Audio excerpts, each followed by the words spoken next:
Hello, everyone. Welcome to the Matchbook Horse Racing Podcast, where the flat is very much back just after Cheltenham. There you go. Obviously, there's still plenty of jumps to go for the rest of the season. We're a couple of weeks out from Aintree, but the flat is very much back, and the flat turf, that is, and it's all about the Lincoln this weekend. That is where we're going to be starting. Given it's the return of the flat turf season, we thought we should amass a stellar team for you, but they weren't available. So, Charlie Poste and Steve Jones are with us. Am I getting predictable yet, Jonesy? Yet. How are you, Charlie? Hi, good, mate. Yeah. Rev for the flat action. And so, yeah, like you say, a not so stellar cast, but we'll do our best, won't we? Oh, listen, I don't mean it's a stellar cast. I thought it's a trappy little card. Lincoln and perhaps Summer Mile aside. I don't know if we've got anything but the Brocklesby. Anyway, we'll get there. Don't forget to like and subscribe. That's really important if you want to enjoy all of our content. It's not only the flat racing that's back, it's also the Premier League that's back this weekend. And like and subscribe. The Premier League podcast will be on your doorstep, hosted by Daniel Hussey, if that's what you want. So important to like and to subscribe to all of our content if you want it at your fingertips. Don't forget Insights, Matchbook Insights. The column will be up. Insights.matchbook.com will be up a little bit later on today, I would imagine, or certainly tomorrow morning. That's for all of the best bets going up there that the team put up. Right, no further ado. Let's get stuck into the Lincoln. So prices are as follows. The Pertemps Network Lincoln, I got excited when I saw Pertemps. Almabeer is 5.0. Awal is 6.5. 9.0 for Waniz. Baradar is 10.0. Then we do get into the bigger prices. And checks if we agree on anything here. No, some differences. 3 for George Bowie, and you're going for one of them, Steve. Yeah, if we were doing this on the day of race, we could say that Pertemps insisted on making it 3 miles for the Lincoln because, of course, it's April Fool's Day Saturday. But considering it's 2 days before, we're not allowed to do that because it's bad luck. So I am indeed going for a horse that I think will like this mile at Doncaster on testing ground. To start with, I think I'd be surprised, even with the testing ground, I'd be surprised if this didn't go to one of the horses towards the top of the betting. I don't think we're going to get a real long shot like we did last year. Johan won it at 28. Because I think horses like Almupir and Awal and Waniz and Atrium especially got form on this testing ground and probably want it. And so I expect it to go to 1. I think the one that's probably the backable price is Baradar, who, like you say, is trained by George Bowie. He won over here on one at Doncaster on heavy ground, if I can get my words out, on first start for George Bowie. Had been over in Ireland, trained by Johnny Murtagh, having started life with Roger Varian, and heavy ground seems to be what Baradar likes. If you go back to when Baradar was with Roger Varian, won twice as a 2-year-old on soft ground, and then ran a really good race, when 3rd in the Version Futurity Trophy. That's the Group 1 at Doncaster for 2-year-olds at the end of the season. And so it's got a bit of back class, this horse. And with the ground like it is, didn't really fire. Ran a good race first time up for Johnny Murtagh, but then completely lost his way. And it maybe some horses miss a little bit of a year for whatever reason. Clearly a horse who's had a few issues, but on that last run at the back end of last season at Doncaster on testing ground, I thought it was a good performance. So still a bit of juice in the handicap rating, and I think Barador is in there with a sporting chance at about 10.0, I think. And Charlie Poste, who do you like? I just kept it very simple. I've gone with the favourite, Almupir. As Steve said, most of the market principles have shown a real liking for testing ground. I'm going with that. It's going to be soft, heavy, possibly by Saturday. This horse absolutely routed them on his last start at Haydock. You read the comments that Tom Marquand said post race there that he thought if things went his way, he had the potential to be very good. You know, he's up 7, he's off a mark of 97, but this could easily end up being a group horse in a handicap, and he's trained by the right man to sort of target at a big pot like this before he goes on to even bigger and better things. And like Steve said, with it being a Potemps qualifier, even if he finishes in the first 4, he'll be in for the final, won't he, later in the season? Imagine if some people actually buy into that. I love it. What do we think about the draw?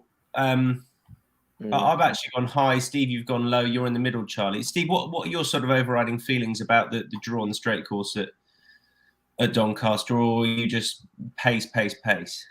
That is generally what I think, pace. But last year, and I think in recent years, they've tended to all come in one group down the middle. And my understanding of it was that there was pretty much pace across. There isn't a huge amount of it. Empire State of Mind's one that you'd imagine would make the running, and is absolutely smack in the middle in stall 11 of 22. So I'd imagine they'll congregate, and there shouldn't be too many excuses on that. I'd be surprised. The horse that I fancy. Safe Voyage be another one, wouldn't it? Up there, probably. Yeah, probably Safe Voyage another one, but there's not a huge amount of it. I wouldn't think, but. What there is middle-ish, so it should be a fair enough race. Baradar, who I fancy, is in stall 4, and Johan won from stall 4 last year when they came down the middle. So I wouldn't put too much weight on the draw, to be honest. You haven't put any weight on recently. You lost a ton of it, Steve. You're looking great. I wish. I've got 2 horses who I'm going to back. One is a while out of 17, very obvious. I know he's only 6.5, but still a win and place price, which I will back the horse win and place. He's been gelded off the back of his red car success last year. That was his first go in a handicap. He got lumped up £9 for that. But I was abroad with Simon and Ed Crisford recently and talking about this race, and they said they've got a couple in it, but a while was the obvious one if the ground came, and you know he's going to be best on testing ground, and that's what he gets here. He's really obvious, but he's very, very lightly raced, and I still think fairly treated, even though he's second top weight here off a mark of 102. I think he can progress into a group horse. The other one is Warnese, who was a bit bigger, but has shortened up a good bit, which is a bit disappointing. 9.0 for Warnese. This horse, when he ran at Sandown at the start of the year, let me get it up, he did incredibly well to win, but the only horse to come from off the pace to score. That was with a hood on for the first time. Subsequent to that, he ran okay at Royal Ascot in the Hunt Cup, was only beaten 3 1/4 lengths. I backed him that day. He was disappointing over further at Goodwood. I don't think going up in trip really helped. He was very keen, and then he duly off the back of a break, and he clearly goes well fresh. He won at Haydock with Cut in the Ground. He's won on soft before. I know he has won on quick, but I think hood back on for first start of the year, given he goes fresh. I mean, at the prices, I think actually he's a better bet than a while. I still think he's really well treated off 96. So he's drawn 22 of 22. So hopefully a high pace to be high, but I'm not too worried about that. I thought he was a good bet on the card, personally. All right, that's us done on the Lincoln. I'm glad Steve's got a bet for the Brocklesbury, because Charlie and I want to sit it out. If anyone is interested, this is a first runner in the race for Dominic French Davis. He's got a lot of ammo horses this year because the owner of Ammo has bought a yard which his back's onto, so he's going to get a trainer in there. But Dominic French Davis has got a lot of horses to run in the Ammo colours, certainly this season. And he was talking about there were 3 entered in it originally, and he said that Valadero was the most forward of them. And actually, I thought he was pretty confident about the horse going well. But at 3.25, I wasn't going to back this Valadero, but he did say he's very forward for the owner team that won it last year. That's all I've got on the race anyway. Steve, sorry, what have you got and why? Well, I saw Big Dominic French Davis trying to play rugby the other day in a bit of a fun game down in Lambourne. So I hope his 2-year-olds move a bit better than he does, because he wasn't moving great. But He's big lad. he is. He's a nice guy. Loaded gun. Soft grounded suit him. Definitely. He's more of a Peter Marsh horse than a Brocklesby. So this is a total guess up, because as everyone knows, the Brocklesby's the first turf 2-year-old race of the season, and none of them therefore have run. Loaded Gun, I just thought was interesting. It's a big field, so it's a complete guess. But what I thought was interesting is that Loaded Gun, who is got a few winners in the pedigree there, and is a nephew to a good few winners on softish ground. But the sire of Loaded Gun is Magna Grecia, who won the Guineas for Aidan O'Brien a few years ago. But Magna Grecia's already had a 2-year-old winner on heavy ground in France, a horse trained by Amy Murphy. So that was the only reason I put Loaded Gun up, because I thought that was interesting, and it would be an interesting thing if Magna Grecia made it 2 wins before any other side could get a 2-year-old winner on the board, as it were. The other there was Cuban Thunder for Dominic, and Calic entered, and he did say that he felt Calic might just turn out to be the best of them. That horse is a Prince of Lear. That's Kalik, worth keeping an eye on, I thought, if that's of interest to anyone. But that's it for the. You don't want to say anything about this, Charlie, do you? No need. No, mate. I think it'd be an interesting watch. But I mean, I've got no opinion on the race, because there's nothing to have an opinion on, is there? No, and you know, unless you know something, unless someone's told you something, there's no, it's a guessing game, isn't it? Yeah, right. Spring Mile handicap then. Stephen, I agree. That's frightening. Let me give you the prices. Oh, did you give a price out for Loaded Gun, Steve? Second in the betting. 6.0. 6.0 for Loaded Gun, incidentally. Okay. The Spring Mile then. Baltimore Boy is 8.5. Ilakai is 10.0. This is open. Broken Spear 11.0. Zosimus is 11.0. Arthur's Realm 11.0. All the way down to 15.0. Harswell Duke, Steve, has had a run. Will like the ground. Bumped into horses that were race fit last time. I quite liked his chances. Yeah, I know, do. And again, there's not a huge amount of pace in here, and I think on testing ground, I do like to be somewhere near the pace, unless they go mad faster, which they tend not to when it's like that. The jockeys aren't that silly. And it was the angle in was the ground, really. And Harswell Duke came good when switched to testing ground last season at the back end in October, won at Nottingham, then followed up at Leicester, went back to Nottingham in a slightly higher grade and still ran well when finishing third, but was probably undone by the wide draw that day. Went through the race really well. So I think this horse, there's still is competitively handicapped. And like you say, ran at Newcastle last time when again probably didn't have the right profile. There were some good horses in there. The winner Point Linus had won the Ebor meeting, and so it was a good race, and that should have brought Harswell Duke right to spot on. Johnny Pete, who's a good £5 claimer, takes a bit off, and that's always a help in big field handicaps. So at a nice price, I think 15.0, I go winning place, Harswell Duke. Yeah, I agree for all those reasons. Charlie Poste. I came down with Broken Spear for Tony Coyle. I think he was fourth in the Lincoln last year, off £4 higher. He's got good Doncaster form. He's won there. He's been placed 4 times. He's had, as you said about your selection, he's had a run already this year at Newcastle over 6. He wasn't even beat very far, 4 1/4 lengths, staying on as you'd expect. And he's got Billy Loughnane booked to ride, which I just think is going to be a massive bonus. Well, anyone that's been following the all-weather until he got shipped off to America will see that he's absolute gold dust and still incredibly good value for that £5 claim.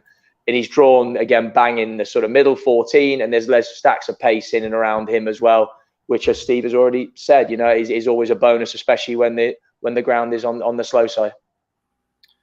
Yeah, Billy Loughnane could be an absolute sensation back back here now, and this season he's got to be favoured for the Apprentice title anyway, I would imagine. That's it for the Spring Mile. We move on to the Camage Trophy next for this sprint contest, which is the 3 o'clock. El Caballo is 3.75, Comanche Falls is 5.0, Asjad 6.5, Kinsland 7.5, 10.0, and bigger those remainders. Charlie, I'll come straight back to you if I can. Yeah, I mean, I think Steve and I have maybe gone for the same selection. I mean, so I've gone for Fast Response. I mean, he's got excellent form. She has excellent form at Doncaster. I mean, she won there twice on the back end on heavy ground. The concern is that Carl Burke has El Caballo in the race, who is going to be favoured, I presume. I don't know if you've got the prices there, Tom. And Clifford Lee is plump for him. So Sam James is on board. I think he's only ridden her once. I think he's been placed on her once. And so, yeah, you're presuming that the other one is the Carl Burke first string. But I just couldn't overlook her with her loving for soft conditions. She's rated 103, so she's not a million miles behind the main ones at the top of the market in this. And I'm just, a lot of my selections I've gone with just adore slow conditions. I think she's 4 from 5 when the ground is soft or worse. She's 11.0. She's definitely the second string because El Caballo is 3.75. But interesting, Steve, you've gone for her as well. Yes, and for the reasons that Charlie said, the ground is going to be really testing, and that is going to count for an awful lot. And the fact that she's also won at Doncaster twice on this sort of ground is a bonus as well. I'm not so concerned about the jockeys, to be honest, because Clifford Lee, if you're Clifford Lee, you're going to ride El Caballo, even though you might think that El Caballo needs to run, because that horse could be, if there's a Group 1 horse in there, it could be El Caballo. But that doesn't mean that El Caballo is going to win this, because he hasn't been seen since Royal Ascot. And previous to that, he'd won a Group 2. He'd won the, is it Sandy Lane, the race for 3-year-olds? So Clifford Lee, I'd imagine, is playing the long game there, and is quite happy to say, look, I've got to ride this horse. This is going to win, hopefully, group races. If not at the top level this season, I'll be competitive at that. So that's the horse I will ride in this race, even though it might not have as good a chance as Fast Response. And the great thing is, if the market has reacted that way for that reason, I'm all for it. Yeah, well, I mean, El Caballo is just on paper at this stage a better horse than the filly, isn't he? What he's achieved, he's rated £9 higher. But I take the point. He's got a few question marks to answer. In fact, I was contemplating place laying him until I'd gone back and saw the fact he's been off for so long, the fact that he's been largely kept to a synthetic surface, having won on good ground. But then he did win his novice or his maiden on soft ground, so that's just tempered my willingness to lay him. I've gone with Asjad, who progressed nicely last year, but mainly once cutting the ground, won the, I was going to say the Portland, but it wasn't the Portland, was it? Last year, because the Portland's a 5.5, but won 6.5 furlong handicap on soft ground at the track, and I think is well ready for this step up in grade. Obviously, he needs to prove that he's ready to roll fresh, but he won fresh last year at Redcar on first start for the yard. Then he won off a 50-day break here when winning that handicap. So I think that should be absolutely fine. I thought he could transition into a pattern company horse. And he's 6.5. He's sort of cheeky win and place. Okay, that is Donny done and dusted. So we're going to move on to Kempton. Now we've just got 3 from Kempton to come. So we're going to start with the 205. This is the Magnolia Stakes. Prices are as follows. Bear with me. I'm going to get them out. Secret State must be bang near the top of the betting. 2.62 for Secret State. Fox's Tails is 6.5. Turanian Sea 7.0. Bellocchio 7.0. Phantom Flight 8. Final pair are bigger prices. I thought this Secret State was fair enough at 2.62. I don't think anyone agrees with me. No, I didn't want to be against him. Definitely. He had some really good progressive form last year. Obviously, they keep him in training. He's been gelded, and I think he's got he's got more ability than these. I quite like him fresh. I thought he could be near even money. So 2.62, I'll take a small win bet. Charlie? Yeah, I think you're spot on. But I mean, the only thing that I saw, I think only one winner in the last 7 has actually won this on seasonal return, which was the only thing that tempered my enthusiasm. As you say, he could end up just being a class above. But for the reason that it's first run back, I was looking elsewhere. Bellocchio, the same thing. Fox's Tail, I think, is a rogue. So I came down with Turanian Sea. He's running it behind Lord North was a very good run, and it's not like the winner did anything to temper that form.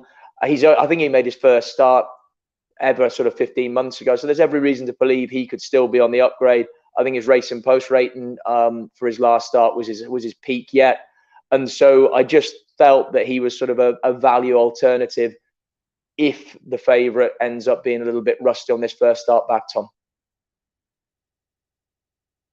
And Stephen Jones, who do you like? Well, I thought this was quite an interesting race.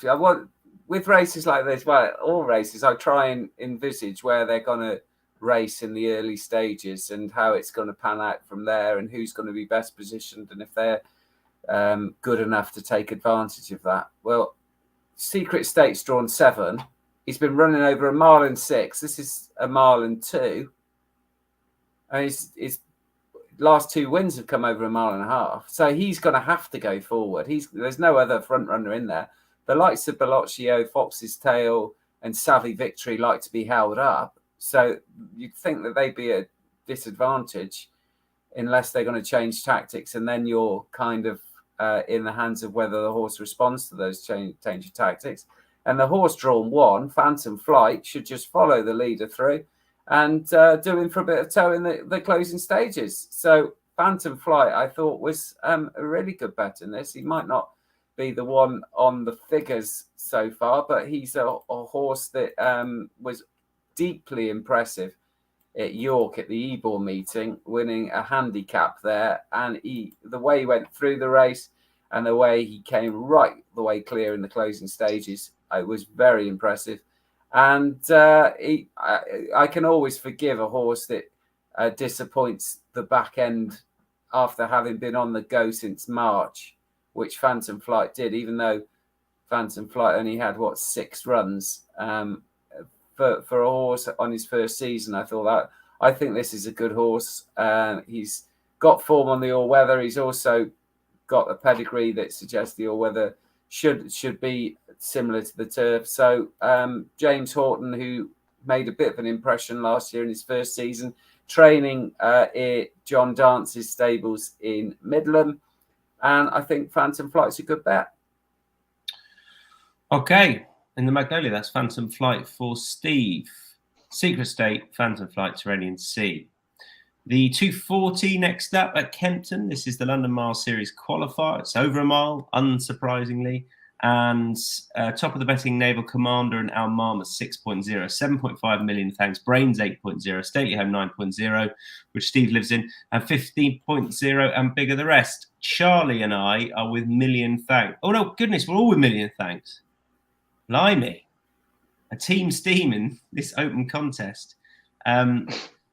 My reasoning, Charlie, Steve, was that I thought he shaped well at Lingfield on first start for the yard off a bit of an absence.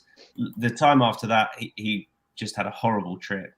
And then last time, I thought he was going to win. He came off second best in a very tight finish to be beaten the nose. I know he's gone up £3 for that, but he's a 4-year-old, very likely race for the yard. And he ticked a lot of boxes regards how the race is going to be run. Out of 6, he won't be too far away. And I thought I'd go win and place in this 12-runner field. But I don't know. I preferred his last time out effort than Al Marmar, definitely. They're eat for the cheap pieces first time. So for me, it was between Naval Commander, million thanks, and I've gone for the bigger price, Charlie.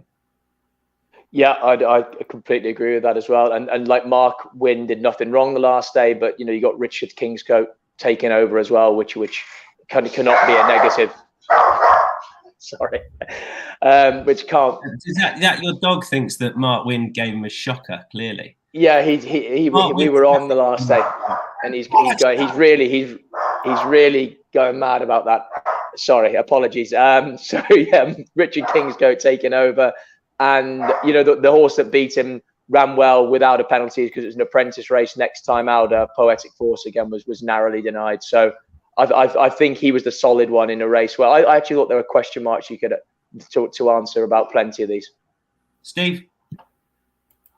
Yeah, I think he's the solid one. I thought it was good that down, boy. Down. How many dogs have you got, Charlie? Honestly. There's a pack in here, mate. Just give me 2 seconds. I'm going off camera.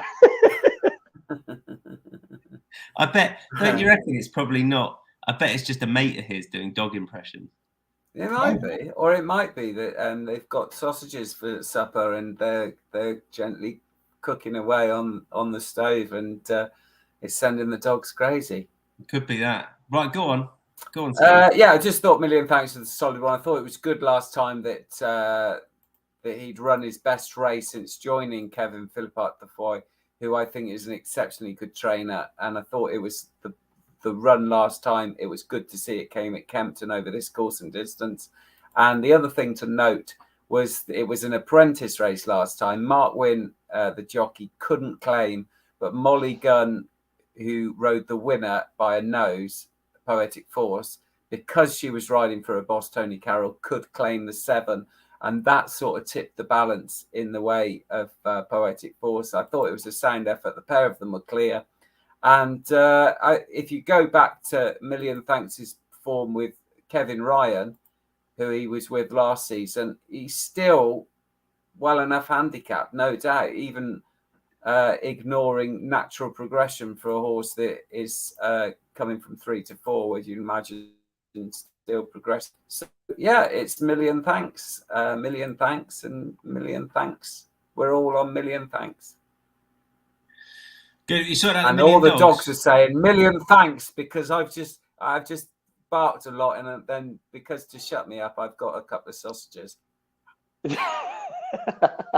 They wouldn't last long round here. Yeah, I've shut them all away, disciplined them. Yeah. See, and whoever is at the door is scarpered. I just gave the dog an apple core in my house. That's what they don't get. They don't get sausages. They get apples and avocados and quinoa. Steve. Quinoa, love it. Right.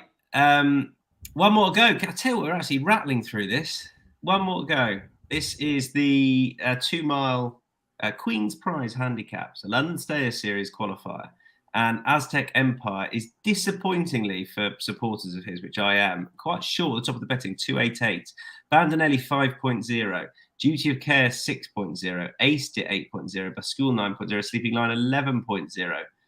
I'm going to after time and say that I put up Bandinelli last year and he did score in this race. He returns here off £2 higher.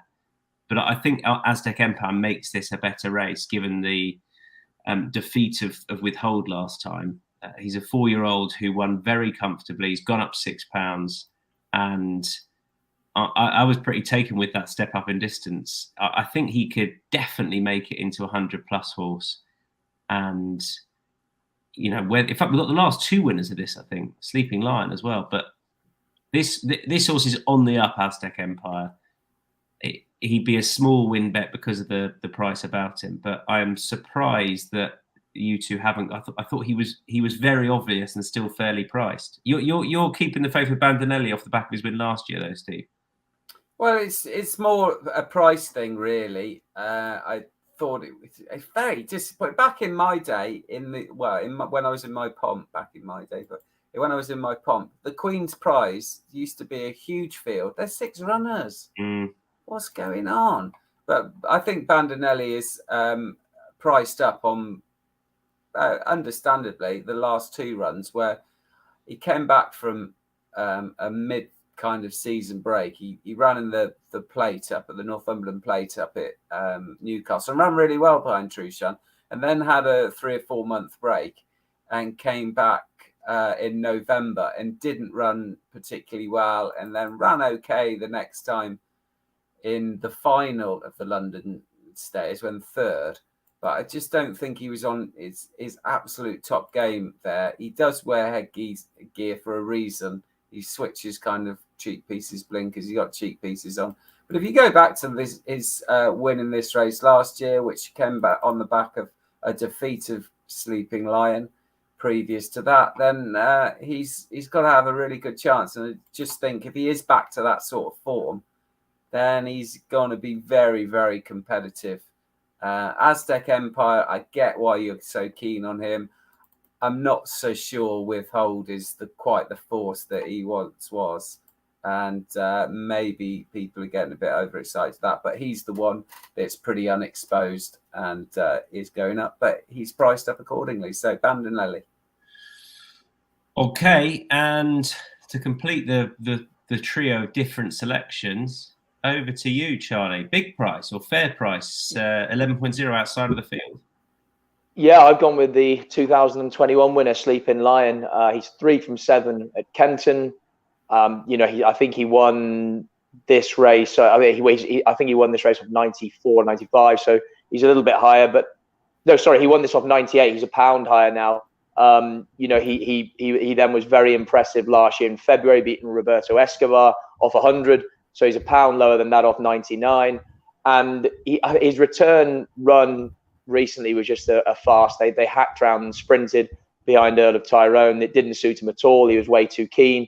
Still only ended up beat 4.5 lengths. And I just think with more of an even tempo, which I think this race will provide, I just thought he was quite good. I thought he was a big price. I mean, again, I can see the case for the favourite, and maybe this lad is, he's 8, but he's a pretty lightly raced 8-year-old that hasn't had a lot of racing, and he's a pretty classy performer on his day. And I thought 11.0 was way too big. That's us in 31 minutes. We've still got more, though. Don't fear. We've got long shots, we've got best lays, and we've got best bets. So, first of all, and we've got any other bets, which is where we're going to now. I've got a couple for you. They're not decked yet because they run on Sunday, but they're definitely 2 to keep an eye on. I don't know the prices, obviously. So this is all relative to price. And one of them is High Honor, who I don't think in a handicap for the first time is going to be a silly price. High Honor was a horse who really caught my eye in the paddock. I mean, he cost a shed load of money, so it didn't take a genius to spot a nice horse. But he ran in behind a Rest on debut and another Godolphin horse. I think that's good form. He duly won easily second time. I can't remember. It all went wrong third time, and I can't remember why. I think he got a bump in the race. Anyway, in a handicap of 90 odd, I think is very interesting. So that's what he's entered in the 245 at Doncaster on Sunday. The other one is All the King's Men, purely because I interviewed George Bowie about his 3 Lincoln runners earlier on this week and said anything else for the weekend, and he sort of randomly said, yeah, All the King's Men. Well, not randomly, but of all the runners he got, he went, All the King's Men at Donny on Sunday is a very well-treated horse. Now, he's got 2 entries. He's got one earlier on in the day over 6, and he's in the 505 over 7. I'm sure they'll keep him to 7, but keep an eye on which race he runs in. But he's very much on my radar as well. All the King's Men in the 505.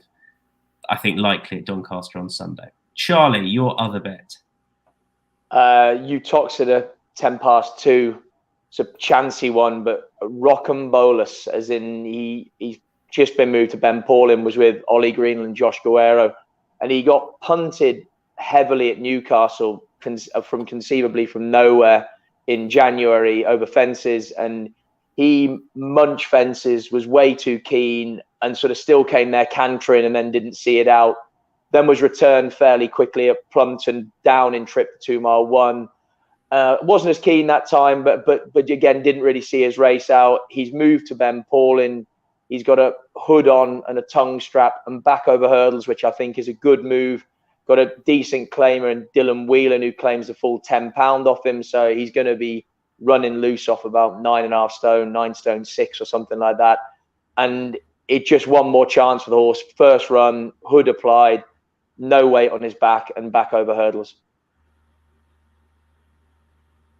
That is, you tox it 10 past 2. Sounded like the start to the book, the way you said it, Charlie. Oh, really? 10 past. Isn't there a famous book that starts like that? Is it Dracula? Not obviously you toxed at 10 past 2. Anyway, I'm trying to get to 45 minutes. Struggling. Yeah, it's like Jack and Ori now. Yeah, we could go down that route. Yeah, Steve's our resident Jack and Ori. Yeah, he's ready.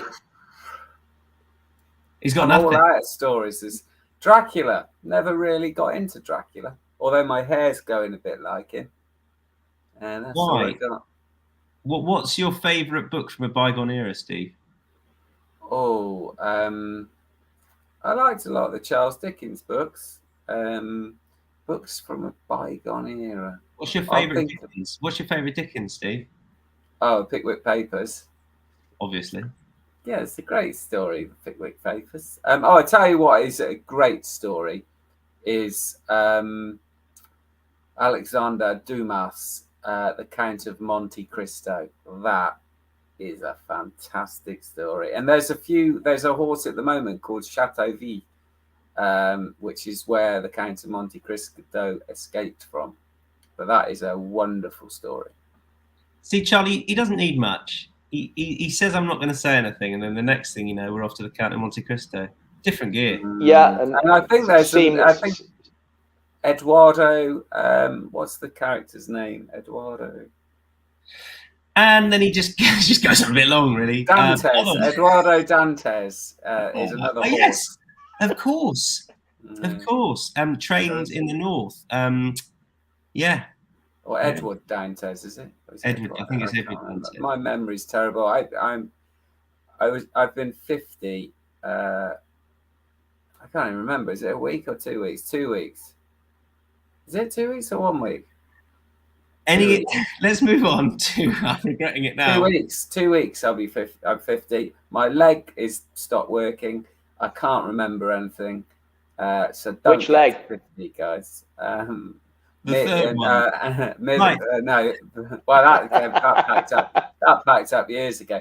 My leg on the right hand side.